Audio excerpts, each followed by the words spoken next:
हम इस चैनल पे रोज़ का मार्केट एनालाइज करते हैं। आज तो ऑब्वियसली छुट्टी का दिन था। आज हम बात करेंगे इसकी कि क्या कल जो मार्केट खुलेगा वो ऊपर जाएगा या मंडे की तरह वैसे ही चलेगा नीचे गिरता हुआ। क्या इकोनॉमिक ट्रेंड्स हैं, क्या ग्लोबल ट्रेंड्स हैं वर्ल्ड के, क्या अभी सिचुएशन है ईरान इजराइल यूएस की लड़ाई की, और क्या इसके फैक्टर्स इफेक्ट हो रहे हैं, जैसे ऑयल की कीमतें, हमारे रुपये का डिवैल्यूएशन। ऐसी तमाम चीज़ें हम डिस्कस करेंगे। हम ये भी डिस्कस करेंगे कि कल यूएस के मार्केट्स में क्या रहा और उससे हमारे इंडियन मार्केट में क्या रहेगा, इस वक्त की क्या न्यूज़ है जिसकी बेस पे हमारा कल का मार्केट काम करेगा। ये सब चीज़ें हम इस चीज़ में वीडियो में बात करेंगे। तो आपसे रिक्वेस्ट है कि एंड तक बने रहें और हमारे इस चैनल को सब्सक्राइब करें, लाइक करें और शेयर करें।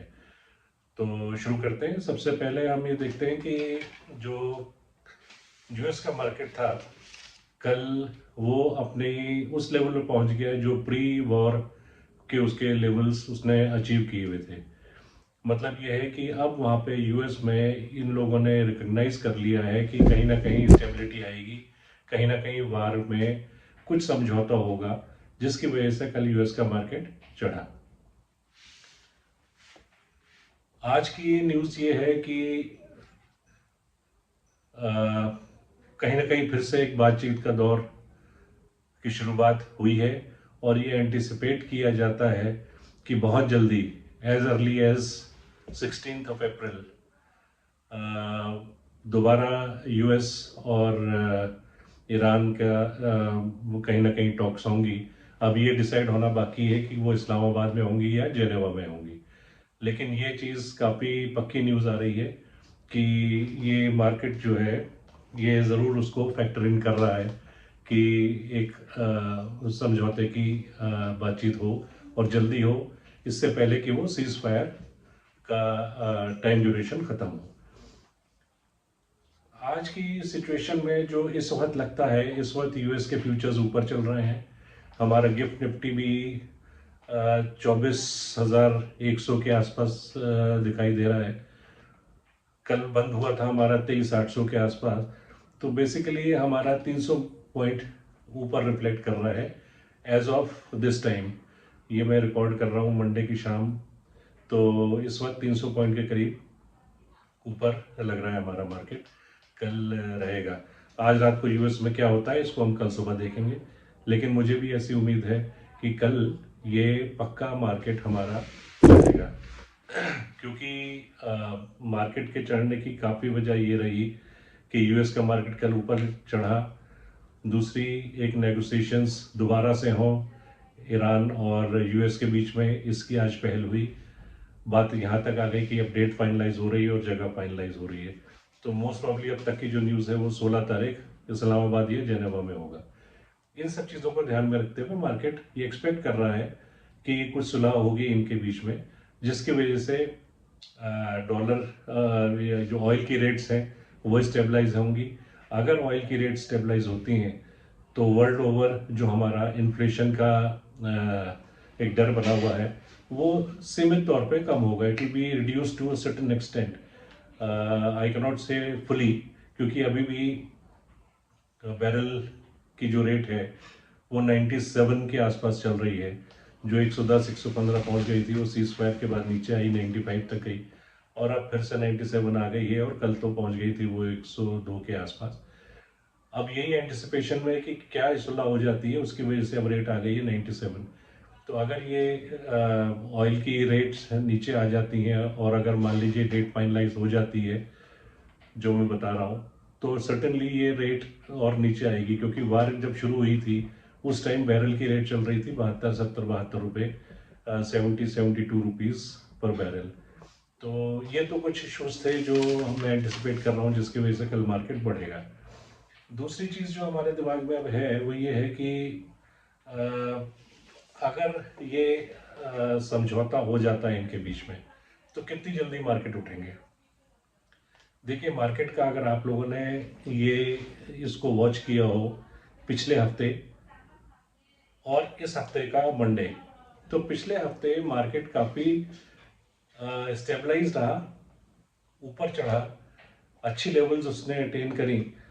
लेकिन मंडे को क्योंकि सैटरडे को इनकी बातचीत ख़त्म हो गई थी, तो इसलिए मंडे को मार्केट गिरा। फ़र्क इतना रहा कि यहाँ पे मंडे का मार्केट गिरा, लेकिन जब तक ये शाम हुई इंडिया टाइम के हिसाब से, जब तक यूएस का मार्केट खुला, और यूएस में जब तक ये अफवाह, ये रूमर्स फैल गई थी कि ये कहीं ना कहीं नेगोशिएशंस की दोबारा बात शुरू होगी, इस चीज़ को ध्यान में रखते हुए वहाँ पे एक बड़ा पॉजिटिव एटीट्यूड रहा और मार्केट वहाँ के चढ़े।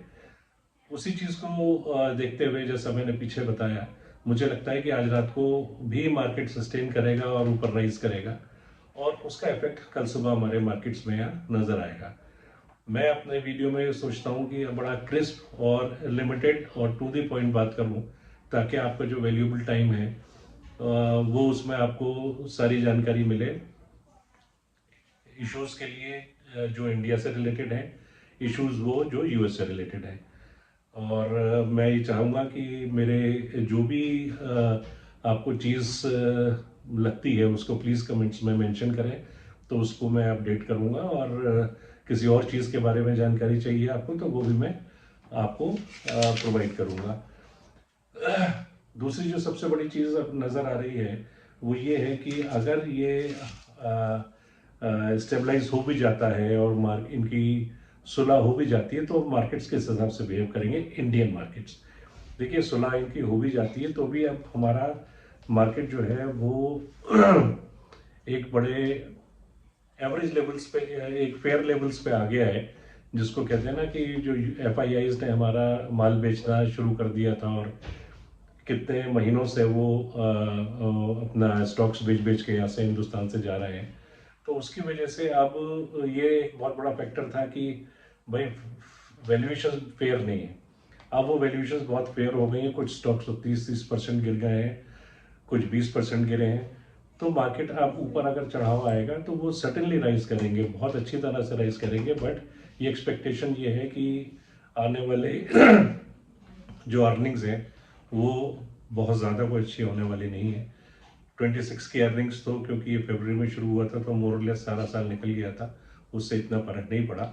लेकिन जो आने वाला टाइम है, जो फाइनेंशियल ईयर 27 का जो अंदेशा है वो ये है कि अर्निंग्स बहुत ज़्यादा अच्छी नहीं रहेंगी, मतलब अफेक्ट होंगी। अब जैसे जीडीपी ग्रोथ भी जो है इंडिया की, उसमें भी 0.8% का अभी बताया है कि वो रिड्यूस माना जाएगा।